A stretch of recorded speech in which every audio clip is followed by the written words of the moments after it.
अस्सलाम वालेकुम students. Passive voice की सीरीज में आज हम प्रेजेंट परफेक्ट टेंस के बारे में पढ़ते हैं।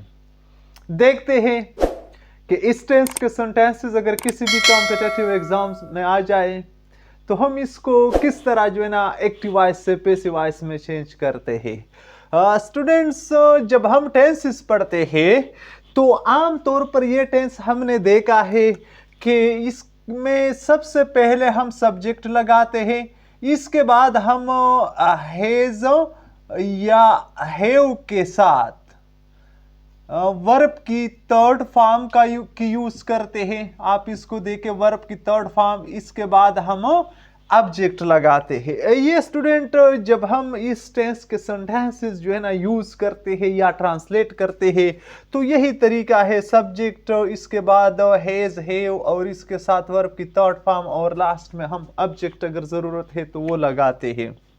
अच्छा, तो स्टूडेंट्स, पैसिव वॉइस में तो एक आम सी जनरल सी रूल होता है कि हम ऑब्जेक्ट से सब्जेक्ट बनाते हैं, यानी और सब्जेक्ट से ऑब्जेक्ट बनाते हैं। ये तो एक अंडरस्टूड फैक्ट है कि जब भी हम पैसिव वॉइस करते हैं तो ये तरीका बस यूज करते हैं। ठीक है स्टूडेंट्स। अच्छा, इसके बाद अगर इस टेंस के सेंटेंसेस है, यानी ये वाला स्ट्रक्चर है हैज हैव प्लस V3, तो फिर हम किस तरह इसके टेंसेस यूज करते हैं, इसके सेंटेंसेस जो है ना वो ट्रांसफर करते हैं।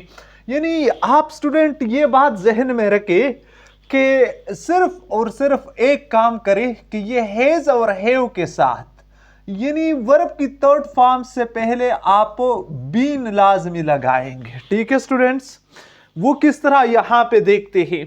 यानी सबसे पहले ऑब्जेक्ट को उठाएंगे, इससे सब्जेक्ट बन जाएगा, फिर इसी नए सब्जेक्ट के कानून के मुताबिक आप हैज बीन लगाएंगे या हैव बीन लगाएंगे। बात समझ में आती स्टूडेंट? पहले जो सेंटेंस में होता है, चाहे वो हैव बीन होता है या चाहे वो हैज बीन होता है, अब जब आपने ऑब्जेक्ट को यहां पे ले आया, अब आप इसके मुताबिक लगाएंगे। यानी अगर यहां पे ही शीट या सिंगुलर सब्जेक्ट आ गया तो आप हैज बीन लगाएंगे। अगर यहां पे आई या प्लूरल, यानी आई वी या प्लूरल सब्जेक्ट बन गया नया वाला, तो फिर आप इसके साथ हैव बीन लगाएंगे। ये इसका रूल है। अच्छा, इस हैव बीन या हैज बीन के साथ वर्ब की थर्ड फॉर्म लगती है, बिल्कुल इसी तरह जो है ना जिस तरह उधर लगा है। और इसके बाद आप बाय लगाएंगे, बाय के बाद स्टूडेंट आपका ये वाला जो सब्जेक्ट है ये आपका ऑब्जेक्ट बन जाएगा। ठीक है, ये इसकी कानून है।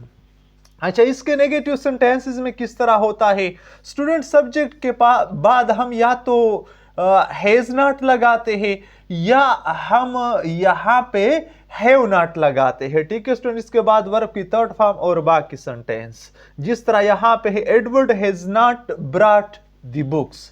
ठीक है, हैज नॉट या हैव नॉट, ये हमने यहां पे ऐड किया। ठीक है स्टूडेंट, ये तरीका है नेगेटिव में। इसके बाद में हम ये सेंटेंसेस चेंज भी करेंगे। ठीक है। अच्छा, इंटरोगेटिव सेंटेंसेस में आप इसको देखिए स्टूडेंट, वो यहां पे हम किस तरह जो है ना इसके सेंटेंसेस बनाते हैं।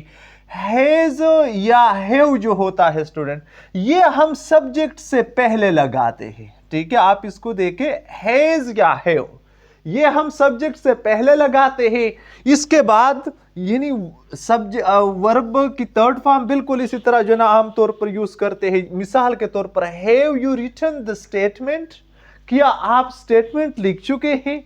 तो ये इसका तरीका है। अच्छा, अब देखते हैं यहां पे एग्जाम्पल्स को देखते हैं कि ये एग्जाम्पल है, इसको हम किस तरह चेंज करते हैं। अब स्टूडेंट फर्स्ट एग्जाम्पल को देखते हैं। सारा है संग ए सॉन्ग। हमें यहां पे पता चला कि यहां पे हैज भी लगा है और हैज के साथ वर्ब की थर्ड फॉर्म भी लगा है, तो it means that this sentence is from present perfect tense. ठीक है।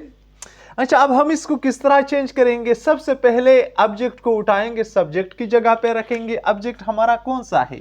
ये वाला है। इससे यहां पे स्टूडेंट हम सब्जेक्ट बनाते हैं। ठीक है, ए सॉन्ग। इसके बाद क्या करते हैं, यानी हैज बीन या हैव बीन में से एक उठाएंगे। क्योंकि यहां पे असंग है, सिंगुलर सब्जेक्ट है, तो सिंगुलर के लिए आपको पता है कि हम हेज लगाते हैं। ए सांग हेज बीन, यानी ये काम हो गया। अब हम क्या करेंगे, यहां पर इन दोनों में से हमने एक को उठाया, अब V3 लगाएंगे। ए सांग हेज बीनो, संग, बिल्कुल इसी तरह संग। इसके बाद क्या होता है स्टूडेंट, वर्ब की थर्ड फॉर्म के बाद बाई उठाते हैं, बाई, बाई हमने लगाया, इसके बाद हमारा ऑब्जेक्ट बन गया, यानी इस सब्जेक्ट से हम ऑब्जेक्ट बनाते हैं, ठीक है। बाई सारा, Sara has sung a song, a song has been sung by Sara. यहां पे सब्जेक्ट एक्टिव है, ठीक है स्टूडेंट, क्योंकि सारा कुछ करती है। यहां पे सब्जेक्ट के साथ तो कुछ वाक्य होता है, बात समझ में आती है स्टूडेंट। ये तरीकाकारी नहीं, ये पॉइंट्स मैंने इंट्रोडक्शन टू पैसिव वॉइस में कंप्लीटली क्लियर किए हैं। अगर आप वो लेक्चर देखें तो इस पॉइंट में जो है ना आपके लिए कोई कंफ्यूजन नहीं होगी। नेक्स्ट को देखते हैं, आई हैव मेड ए मिस्टेक। अब आप इसको देख के स्टूडेंट, इसी कानून के मुताबिक हम इसको भी चेंज करते हैं। आई हैव मेड ए मिस्टेक, आप इसको देख के स्टूडेंट ए मिस्टेक को हम उठाते हैं, यानी ए मिस्टेक, ये हो गया आपका ये ट्रांसफॉर्मेशन, यानी सब्जेक्ट आ गया नया। अब हैज बीन या हैव बीन, यहां पे तो हैव स्टूडेंट हमने आई के लिए लगाया, अब ए मिस्टेक जो है ये सिंगुलर है हमारे साथ, तो इसके लिए यहां पे हम यानी हैव बीन बिल्कुल नहीं लगा सकते, यहां पे हम हैज बीन लगाएंगे। मिस्टेक को हैज बीन मेड, उसी तरह ही वर्ब की थर्ड फॉर्म बनेगी, has been made by, by आपने लगा, यानी ये काम भी हो गया और ये भी हो गया। अब आई से यहां पे स्टूडेंट ऑब्जेक्टिव फॉर्म में हम मी बनाएंगे, ठीक है। तो ये तरीका है, I have made a mistake, a mistake has been made by me. Next example क्या कहता है student, has he communicated you. अब ये कौन से टेंस की सेंटेंस है, ये इसी प्रेजेंट परफेक्ट टेंस की सेंटेंस है।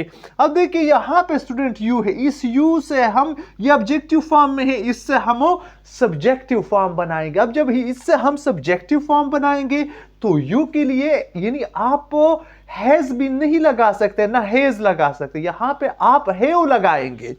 अब ये सेंटेंस का जो इंटरोगेटिव स्ट्रक्चर है ये भी आप बरकरार रखेंगे, ठीक है। अब यू के लिए यहां पे जब आप यू लेकर आएंगे तो आप इसके साथ हैव लगाएंगे, इस हैव को हम सेंटेंस की इब्तिदा में लगाएंगे, क्योंकि सेंटेंस का इंटरोगेटिव स्ट्रक्चर भी आप बरकरार रखेंगे। अब हम ऑब्जेक्ट से सब्जेक्ट बनाते हैं, हैव यू, यू आपने लगाया यानी हैव यू। अब इसके साथ तो हम बीन लगाते हैं, वो बीन आप सब्जेक्ट के बाद लगाएंगे, हैव यू बीन कम्युनिकेटेड, ठीक है students, have you been communicated by, और अब आपका जो ही है वो यहां पे आ जाएगा, हिम बन जाएगा, ठीक है स्टूडेंटों। यानी has he communicated you, have you been communicated by him. Next example को देखिए, they have not cut the tree. Negative sentence है, बहुत आसान सी सेंटेंसेस है स्टूडेंट। नॉट को आप मेंटेन करेंगे, अच्छा द ट्री को आप यहां पे ले आए, द ट्री। अब इसके साथ ये सिंगुलर है तो हैव तो दे के लिए लगा है तो आप हैज लगाएंगे, द ट्री हैज, यानी सिंगुलर के लिए तो हैज लगता है, वो तो मैंने आपको बताया। द ट्री हैज नट को आप मेंटेन करेंगे, बीन कट का फर्स्ट सेकंड थर्ड फॉर्म एक जैसा है, यानी वो आप वही कट आएगा, the tree has not been cut by. अब बाई लग गया, बाई के बाद जो ना हम इस सब्जेक्ट को ऑब्जेक्ट की जगह पे लेकर आएंगे, तो दे से यहां पे मेरे स्टूडेंट के लिए देम बन जाएगा, और यहां पे यानी क्वेश्चन मार्क भी बिल्कुल इसी तरह आएगा। They have not cut the tree, the tree has not been cut by them, ठीक है स्टूडेंट्स।